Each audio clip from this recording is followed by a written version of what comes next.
Best health packages up to 80% discount. Tirumala Diagnostics. నమస్తే, welcome to Suman TV. నేను మీ యామ్ని. ప్రస్తుతం మనతో ఉన్నారు ప్రముఖ ఆధ్యాత్మికవేత్త, ప్రముఖ జ్యోతిష వాస్తు పండితులు, బ్రహ్మశ్రీ డాక్టర్ నాయకంటి మల్లికార్జున శర్మ గారు ఉన్నారు. వారితో మాట్లాడదాం. నమస్కారం. నమస్కారం అమ్మా. గురుగారు, మనకి కనుమ కూడా ఉంది కాబట్టి ఇంకా లాస్ట్ అసలు ఎలాంటి నియమాలు పాటించాలండి? ఎలాంటి రాశుల వారికి బాగుంటుంది అసలు? తప్పకుండా అమ్మ. ఓం శ్రీ గురుభ్యో నమః. కనుమ అంటే భోగి, సంక్రాంతి, కనుమ, ముక్కనుమ కూడా ఉంటుంది. అంటే కనుమ, ముక్కనుమ అంటే 4 రోజుల పండగ ఇది. అయితే ఇక్కడ ఏదైతే కనుమ రోజున ఈ కనుమ, ముక్కనుమ రోజుల్లో ఏం చేస్తూ ఉంటారంటే సహజంగా వ్యవసాయదారులు, రైతులు మనం సహజంగా మనం వ్యవసాయదారులందరూ కూడా ఎంతో పంట పండిస్తుంటేనే సిటీలన్నీ కూడా కళకళలాడుతుంటాయి. రైతులు అక్కడ ఏదైతే పంట పండిస్తుంటారో ఇక్కడ ప్రజలందరూ కూడా ధనాన్ని తినలేరు కదా, పంటనే తినాలి కదా. అందువల్ల రైతులు ఏవైతే పంటలు పండించడం, శ్రమ చేయటం, వాళ్ళు పొలాలు దున్నటం, ఇవన్నీ కూడా దానికి సంబంధించిన వాటిల్లో రైతులకి సహాయ సహకారాలు అందించేది గోవులు, ఎద్దులు, ఆవులు, ఎద్దులు మనకి తోడ్పడుతుంటాయి. అంటే ఈ కనుమ రోజున ఏదైతే భూతదయ అంటారు, అంటే మాతృయజ్ఞము, పితృయజ్ఞము, అలానే దేవయజ్ఞము, బ్రహ్మయజ్ఞము, పితృయజ్ఞము, భూతయజ్ఞం ఉంటుంది. అంటే భూతం యొక్క అంటే ఏదైతే జంతువుల యొక్క దయ అనేది ఉండాలి. అంటే భూతదయ కలిగిన వాడు మనిషి అని అర్థం. మనం ఇంటి దగ్గర బియ్య పిండితో ముగ్గేస్తాం, ఏదో చీమలు వచ్చి తింటాయి, అది భూతదయ. అలానే ఆవులు, గేదెలు ఇలాంటివన్నీ కూడా ఉంటాయి. అవన్నీ కూడా ఎంతో శ్రమ కూర్చి చాలా రోజుల నుంచి కూడా మనకి ఆ వాటిల వల్లే మనకు ఆహారం అనేది వస్తుంది. అంటే ఆ వాటి వల్ల ఏదైతే ఆహారం అనేది వస్తుందో ఆ ఆహారాన్ని మనం ధనం తినలేం కదా. ధనం మూలం మెదం జగత్ అంటారు కానీ ధనాన్ని తినలేరు. అందువల్ల ఏదైతే మనకి పశువులు, పక్షులు ఇవన్నీ కూడా తోడ్పడుతుంటాయి. అంటే పంట వేసే సమయానికి కొన్ని విష జంతువులన్నీ కూడా వస్తుండేవి. కొన్ని పక్షులు ఆ విష జంతువుల్ని ఏదైతే తినటం వల్ల మనకి ఆ పంట అనేది సకాలంలో వస్తుంటుంది. ఈ మకర సంక్రమణ పుణ్యకాలంలో చక్కగా ఎద్దులు శ్రమ చేసి ఉంటాయి, కష్టపడి ఉంటాయి, మనకు సహాయపడి ఉంటాయి. ఆ సహాయము ప్లస్ పాలు కానీ ఏదైనా సరే మానవుడికి తోడ్పాటు అనేవి జంతువులు చాలా తోడ్పాటున్నాయి. మనిషి ఒకళ్ళకి సహాయం చేయలేని స్థితి ఉండొచ్చు కానీ చెయ్యరు కానీ కొంతమంది. కానీ జంతువులు ఎంతో నమ్మకమైంది. అంటే ఏదైతే ఆవులు, ఎద్దులు, బర్రెలు కానీ పక్షులు కానీ ఇవన్నీ కూడా భూత దయ ఉండాలి మనకి. ఈ రోజున మనం అన్నం తింటున్నామంటే వాటి యొక్క దయ అని చెప్పొచ్చు. రైతు శ్రామికులు, కర్షకులు, కార్మికులు, రైతులు వీళ్ళందరూ కూడా ఎంతో శ్రమ చేస్తేనే మామూలు విషయం కాదు ఇది.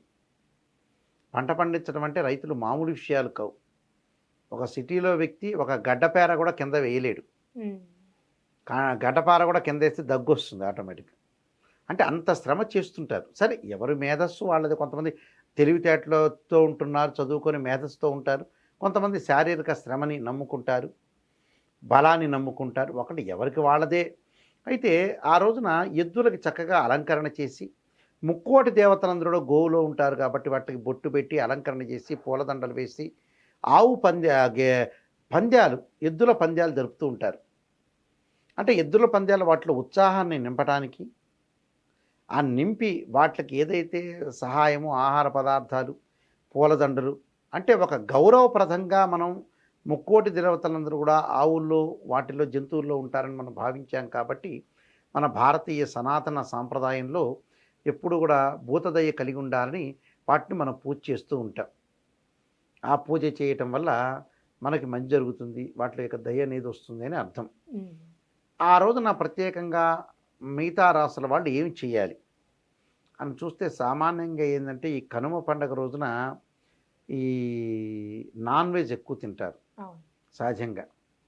ఇక నాన్ వెజ్ తినేవాళ్ళు ఏం చేస్తారు, పూజలు పునస్కారాలు అనేది కూడా ఒక ఆలోచనే. అయితే కనుమ, ముక్కనుమ ఉంది. అయితే అవన్నీ తినకముందు భగవంతుడి యొక్క ఆరాధన చేసుకోవచ్చు. భగవంతుడి యొక్క ఆరాధన ఏ విధంగా చేయాలి అని అంటే సహజంగా సూర్యభగవానుడితో సంచరించేది భోగి, మకర సంక్రాంతి, కనుమ. సూర్యభగవానుడు ప్రత్యక్షంగా మారిపోయి ఉంటాడు. గోచారీత్యా 3, 6, 10, 11 స్థానాల్లో సూర్యుడు ఉంటే అనుకూలంగా ఉంటుందని గోచారీత్యా. వీళ్ళందరూ కూడా ద్వాదశ రాసుల వాళ్ళందరూ కూడా ముఖ్యంగా మనం చెప్పుకోదా వృశ్చిక రాశి వాళ్ళు, అలానే ఇక్కడ సింహరాశి వాళ్ళు, మీనరాశి వాళ్ళు, మేషరాశి వాళ్ళు విష్ణు సహస్రనామ పారాయణం చేయాలి ఆ రోజున. అంటే సూర్యనారాయణ స్వామిని అనుకూలంగా ఉన్నాడు కాబట్టి ఈ రాసుల వాళ్ళకి సూర్యుని ఆరాధన చేయటం, విష్ణు సహస్రనామ పారాయణం చేయటం, అలానే విష్ణు సహస్రనామ పారాయణంతో పాటు ఉదయం పూట ప్రాతకాలంలో, అంటే ఇంకా మిగతావన్నీ వాళ్ళ కాలకృత్యాలు మారిపోతాయి అనుకోండి ఆ రోజున, కానీ ఉదయం పూట విష్ణు సహస్రనామ పారాయణం వాళ్ళకి కొంత వరకు చేయాలి. అలానే నారాయణాయుధే వాసుదేవాయుధమే తన్నో విష్ణు ప్రచోదయాత్ అనే మంత్రాన్ని చక్కగా చదువుకోవటం. అంటే ఎవరు చదువుకోవాలి? నేను చెప్పినట్టుగా మీనరాశి వాళ్ళు, మేషరాశి వాళ్ళు, వృశ్చిక రాశి వాళ్ళు, సింహరాశి వాళ్ళు విష్ణు సహస్రనామ పారాయణం చేయాలి. అలానే ధనస్సు, మకరము, కుంభరాశుల వాళ్ళు ఏం చేయాలి అంటే ఆదిత్య హృదయం పారాయణం చేయాలి.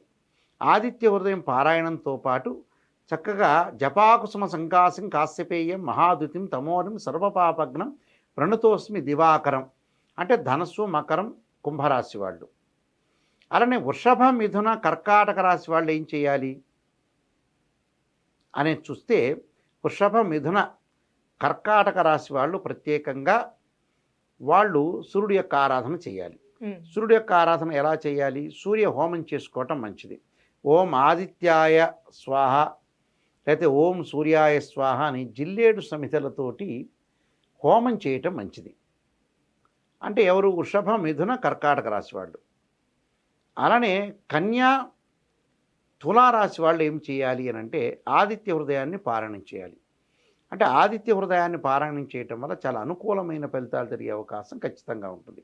అంటే ఈ రాశుల వాళ్ళు ఈ విధంగా చేస్తే వాళ్ళకు వృత్తి, ఉద్యోగ, ఆరోగ్య, ఆర్థిక సమస్యలన్నీ కూడా తగ్గిపోయి అనుకూలమైన ఫలితాలు జరగడానికి బాగా ఎక్కువగా ఉంటుంది. వాళ్ళందరూ కూడా అవన్నీ కూడా చేయటం వల్ల ఏంటంటే చాలా మంచి ఫలితాలు జరిగే అవకాశం ఎక్కువగా ఉంటుంది. కాబట్టి వీళ్ళందరూ కూడా ఆదిత్య హృదయాన్ని, సూర్యభగవాను యొక్క ఆరాధన వృత్తి, ఉద్యోగ, వ్యాపార రంగాల్లో చాలా అనుకూలమైన ఫలితాలు రావడానికి తప్పకుండా భగవంతుడి యొక్క ఆరాధన చేయటం, గోధుమ నైవేద్యాన్ని పెట్టడం, నైవేద్యాన్ని కూడా దేవాలయం తీసుకెళ్లి భక్తులందరికీ వీళ్ళ చేతుల ద్వారా పంచితే చాలా మంచిది. అలానే గోధుమలు ఆ రోజున, తర్వాత ఎర్రని వస్త్రాన్ని దానం చేయటం కూడా చాలా సుఫలితాలు జరిగే అవకాశం ఖచ్చితంగా ఉంటుంది. ఇవన్నీ కూడా ఈ రాశుల వాళ్ళందరూ కూడా పాటించడం వల్ల మంచి సుఫలితాలు జరిగే అవకాశం ఖచ్చితంగా ఉంటుందమ్మా. చాలా చక్కగా తెలియజేశారు గురుగారు. ధన్యవాదాలు. నమస్కారం.